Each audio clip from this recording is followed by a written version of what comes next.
Hello friends, welcome to our YouTube channel Learn with Mnemonics। Last lecture में हम लोग 1885 से लेके 1916 तक के मेजर इवेंट्स को देखे थे। इस बार 1917 से 1922 तक के इवेंट्स देखेंगे। पीरियड छोटा है बट बहुत इंपॉर्टेंट इवेंट्स हुए थे इस बीच। तरीका वही रहेगा, पहले हम लोग निमोनिक्स देखेंगे फिर उसको एक्चुअल इवेंट से रिलेट करेंगे। तो आइए हम लोग स्टोरी देखते हैं। पहले 1915 में गांधी जी आ गए हैं इंडिया में। अब हम लोग को याद रखना है कि गांधी जी आके केक खा रहे हैं। बहुत टेस्टी सा केक है उनके पास, चॉकलेट केक जिसमें स्ट्रॉबेरी है, चॉकलेट्स हैं, बहुत टेस्टी केक है। वो उसको बहुत मन से खा रहे हैं। केक खाते खाते गुनगुनाना स्टार्ट करते हैं गांधी जी। रोजा जाने मन खिलाओ ना। गांधी जी आए, केक खाए और गुनगुनाए रोजा जाने मन खिलाओना। रोजा मूवी का ये टाइटल सॉन्ग था, रोजा जाने मन खिलाओना, हम लोगों ने उसमें ऐड कर दिया है। तो इस बार का निमोनिक्स बस इतना ही छोटा सा है, केक प्लस रोजा जाने मन खिलाओना। एक्चुअल इवेंट्स देखते हैं। केक का सी से है चंपारण सत्याग्रह 1917, ए से अहमदाबाद मिल स्ट्राइक 1918, केई से खेड़ा सत्याग्रह 1918।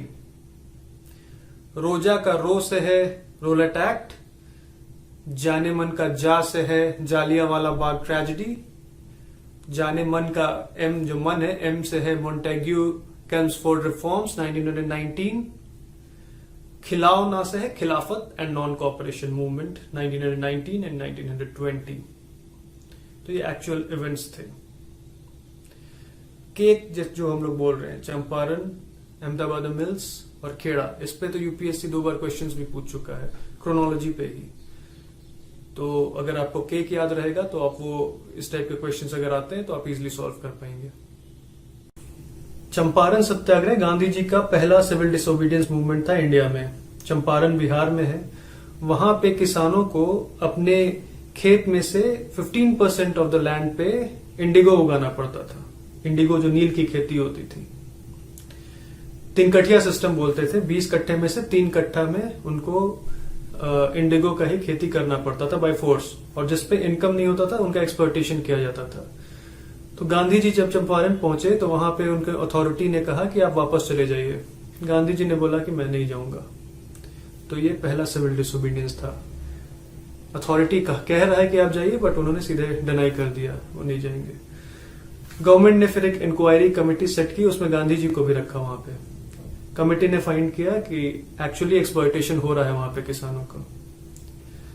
फाइनल रिकमेंडेशंस में कुछ 25% जो किसानों से इलीगली एक्सट्रैक्ट किया गया था पैसा, वो उनको रिटर्न किया गया।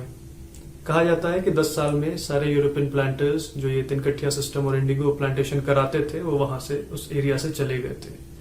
तो ये गांधी जी की भारत में पहली जीत थी। केक का ए सिग्निफाई करता है अहमदाबाद मिल स्ट्राइक 1918। इसका इमीडिएट रीजन था विड्रॉवल ऑफ प्लेग बोनस। अब जो वहां के मिल वर्कर्स थे वो 50% वेजेस में हाइक डिमांड कर रहे थे। गांधी जी का डिस्कशन हुआ वर्कर्स से, वो बोले कि आप 35%, 50% मत कीजिए, 35% का डिमांड कीजिए। मिल ओनर्स थे वो 20% एट मैक्स देना चाह रहे थे। इसी में डिस्कशन चला और गांधी जी कहते रहे वर्कर्स को कि आप स्टार्ट कीजिए अपना strike with demand of 35%। Finally जब मिल ओनर्स नहीं माने तो गांधी जी भूख हड़ताल पे गए। कहा जाता है कि 3 दिन के अंदर 35% का हाइक मिल ओनर्स ने अप्रूव कर दिया था। केक का जो केई है उससे खेड़ा सत्याग्रह 1918। खेड़ा में 1918 में अकाल पड़ा हुआ था। किसानों की खेती नहीं हो पाई थी ठीक से, पैदावार बहुत कम था। गवर्नमेंट अपना रेंट मांग रही थी, अपना टैक्सेस मांग रही थी, जबकि प्रोविजन था रेवेन्यू कोड में कि इन केस पैदावार ठीक नहीं होता है तो कुछ रियायत मिलेगी, बट रियायत देने के कोई मूड में नहीं थे वहां के अथॉरिटीज। गांधी जी पहुंचे और किसानों का साथ दिया। वो किसानों के कहे कि आप प्लीज रेंट मत दीजिए, टैक्सेस मत दीजिए और सबको डिसिप्लिन वे में विथहोल्ड कीजिए। पटेल, इंदुलाल याग्निक जैसे लीडर्स ने भी काफी लीडरशिप प्रोवाइड किए इस आंदोलन में। बहुत डिसिप्लिन आंदोलन था। फाइनली गवर्नमेंट ने जो भी प्रॉपर्टीज कॉन्फिस्केट करने का था, जो पेजेंट्स नहीं दे पाया था रेंट, उसने गवर्नमेंट ने नहीं किया। और अगले 1 साल के लिए सारे टैक्सेस माफ भी कर दिए, और इवन फॉर नेक्स्ट ईयर जो इंक्रीज था टैक्स रेट का उसको भी विथहोल्ड करके रखा। रोजा का रो से है रोलेट एक्ट 1919। ये एक बहुत ही ड्रेकोनियन एक्ट था, बहुत ही पावरफुल एक्ट था, जिससे ब्रिटिश गवर्नमेंट चाहती थी कि सारे जो मूवमेंट्स है उसको इजिली सप्रेस कर दे। इसमें जो एक प्रोविजन था वो ये था कि 2 साल तक आप विदाउट ट्रायल पॉलिटिकल प्रिजनर्स को जेल में रख सकते हैं। तो जो आपका राइट ऑफ हेवियस कॉर्पस होता है, जो आप कोर्ट जा सकते हैं, वही आपसे छीन लिया जा रहा था। गांधी जी ने इसे कहा कि एक ब्लैक एक्ट है, और इसके लिए नेशन वाइड सत्याग्रह करने का फैसला किया 6 अप्रैल 1919 से। बट उससे पहले ही बहुत सारे वायलेंट इवेंट्स होने लगे, और जो सबसे दर्दनाक घटना थी वो है अमृतसर में जालियांवाला बाग ट्रेजेडी। जाने मन से है जालियांवाला बाग मैसेकर 1919। पूरे देश में रोलेट एक्ट का विरोध चल रहा था। अमृतसर में 2 नेशनलिस्ट लीडर्स को अरेस्ट कर लिया गया without any great provocation bye them.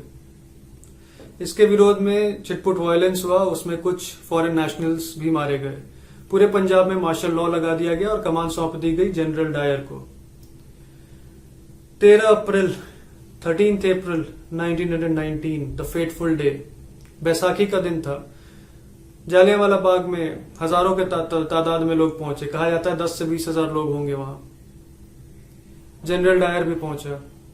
एक ही एंट्री एग्जिट पॉइंट था, उसे क्लोज किया, और अनार्म्ड पब्लिक पे विदाउट कुछ बताए हुए, विदाउट रीजन दिए हुए, बिना इन्फॉर्म किए हुए अंधाधुंध गोलियां बरसा दी।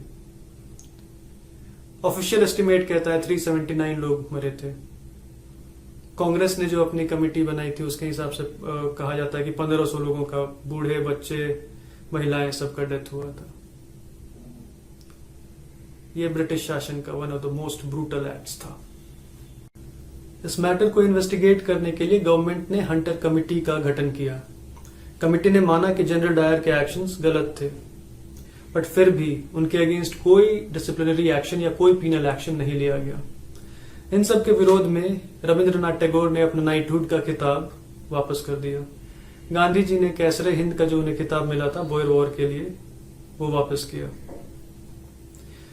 2 शख्स हैं इस ट्रेजेडी में जिनका मेजर रोल रहा था।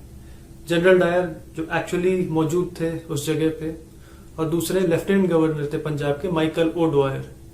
लोग हमेशा ये दोनों में कंफ्यूज कर जाते हैं। उधम सिंह ने, जिन्हें 1940 में इंग्लैंड में मारा था, वो माइकल ओ डवायर थे, वो लेफ्टिनेंट गवर्नर थे। मूवी भी उनपे आने वाली है उधम सिंह पे। अब ये जनरल डायर का ज्यादा बड़ा रोल था कि माइकल ओ डवायर का ज्यादा बड़ा रोल था, इस पे हिस्टोरियंस का एक सिमिलर व्यू नहीं है। जाने मन का मन से है मॉन्टेग्यू केम्सफोर्ड रिफॉर्म्स 1919। इसको गवर्नमेंट ऑफ इंडिया एक्ट 1919 कहते हैं। ये रिफॉर्म्स तो 1918 में ही पब्लिक हो गया था, बट क्योंकि 1919 में एक्ट कहते हैं इसलिए इसको जालियांवाला बाग ट्रेजेडी के बाद में हम लोग रखे हैं क्रोनोलॉजी वाइज। इस एक्ट का सबसे इंपॉर्टेंट प्रोविजन था डायरकी का कॉन्सेप्ट। डायरकी मतलब डुअल गवर्नमेंट। जो सब्जेक्ट्स हैं उनको 2 पार्ट में पहले तो डिवाइड किया, सेंट्रल सब्जेक्ट्स और provincial subjects. Dyarchy provincial subjects में लाया गया था, प्रोविंसेस में डायरकी लाया गया था। प्रोविंशियल सब्जेक्ट्स को फर्दर डिवाइड किया ये लोग ट्रांसफर्ड और रिजर्व्ड। तो जो रिजर्व सब्जेक्ट था वो गवर्नर के पास था, और जो ट्रांसफर्ड सब्जेक्ट था उसमें गवर्नर को विद एड ऑफ मिनिस्टर्स काम करना था। तो थोड़ी जो डेमोक्रेटिक नॉर्म्स थी पहली बार इसी एक्ट के थ्रू आई थी। इसमें डायरेक्ट इलेक्शन का भी प्रोविजन था और लिमिटेड फ्रेंचाइजी भी दिया गया था। पब्लिक सर्विस कमीशन की स्थापना का जो मेन इनिशिएटिव था इसी में लिया गया था। सेपरेट इलेक्टोरेट्स जो 1999 में मुस्लिम्स के लिए लाया था, इसमें फर्दर उसमें बढ़ोतरी की गई थी। उसे सिख, यूरोपियंस, एंग्लो इंडियंस, इनके लिए भी दे दिया गया था। रोजा जाने मन खिलाओ ना, खिलाओ से है खिलाफत मूवमेंट 1919। टर्की वर्ल्ड वॉर 1 हार चुका था, ओटोमन एम्पायर उससे पहले था, और वहां का जो सुल्तान था उसे इंडियन मुस्लिम्स खलीफा मानते थे, अपना रिलीजियस हेड मानते थे। तो खिलाफत मूवमेंट इसलिए किया गया था कि वर्ल्ड वॉर 1 के बाद टर्की के साथ लीनियट व्यवहार किया जाए, जो इंस्टीट्यूशन ऑफ खलीफा है वो सलामत रहे, और जो टेरिटोरियल इंटीग्रिटी है उसे भी ज्यादा छेड़छाड़ नहीं करे। खिलाफत कमेटी का गठन किया गया था, उसमें अली ब्रदर्स, शौकत अली और मोहम्मद अली का मेजर रोल था। गांधी जी भी इसके खिलाफत मूवमेंट के मेन लीडर्स थे। खिलाओ ना के ना से है नॉन कॉपरेशन मूवमेंट 1920। 1 अगस्त को यह मूवमेंट लॉन्च किया गया। अनफॉर्चुनेटली इसी दिन बाल गंगाधर तिलक का निधन हो गया। सितंबर फर्स्ट वीक में कांग्रेस का स्पेशल सेशन बुलाया गया और वहां पे नॉन कॉपरेशन मूवमेंट को एंडोर्स किया गया। इससे पहले तो खिलाफत कमेटी द्वारा नॉन कॉपरेशन मूवमेंट लाया गया था। मेनली 4 रीजंस दिए गए इस मूवमेंट के, जो हम लोग ऑलरेडी देख चुके हैं। Roulette act, Jallianwala Bagh tragedy, Montagu केम्सफोर्ड reforms और खिलाफत क्वेश्चन। गांधी जी ने तो यहां तक कह दिया कि अगर 1 साल तक हम ढंग से नॉन कॉपरेशन मूवमेंट चलाते हैं तो ब्रिटिशर्स को इंडिया छोड़ के जाना पड़ेगा। बट ऐसा हो नहीं पाया। 1-1.5 साल तक मूवमेंट अच्छे से चला। अब नेक्स्ट फेज में जाना था सिविल डिसोबीडियंस का। जनवरी 22 में गांधी जी ने बोला कि बरदोली से, सूरत में बरदोली है, वहां से हम लोग सिविल डिसोबीडियंस का फेज स्टार्ट करेंगे। बट वो हो पाता उससे पहले ही चौरी चौरा में 22 पुलिसकर्मियों को जला के वायलेंट मॉब ने मार दिया। चौरी चौरा यूपी के गोरखपुर जिले में है। इस कांड से गांधी जी बहुत ही दुखित हुए और नॉन कॉपरेशन मूवमेंट को वापस ले लिया। गांधी जी के इस डिसीजन से काफी लोग नाखुश हुए। सीआर दास और मोतीलाल नेहरू ने तो कहा कि एक छोटे से छिटपुट घटना से आप इतने बड़े मूवमेंट को वापस नहीं ले सकते। पर गांधी जी तो ऑलरेडी डिसाइड कर चुके थे। कुछ दिनों में कांग्रेस वर्किंग कमेटी ने भी उनके डिसीजन को रैटिफाई किया। एक बार रिवाइज कर लेते हैं। इसको ट्राई कीजिएगा विजुअलाइज करने का, इमेजिन करने का ठीक से। गांधी जी केक खा रहे हैं और गुनगुना रहे हैं, रोजा जाने मन खिलाओ ना। केक चंपारण, अहमदाबाद मिल्स, खेड़ा। रोजा जाने मन से था आपका रोलेट एक्ट, जालियांवाला बाग और मॉन्टेग्यू केम्सफोर्ड रिफॉर्म्स। खिलौना से खिलाफत एंड नॉन कॉपरेशन मूवमेंट। अगर ये वीडियो अच्छा लगा तो प्लीज लाइक एंड सब्सक्राइब करें। पढ़ते रहिए।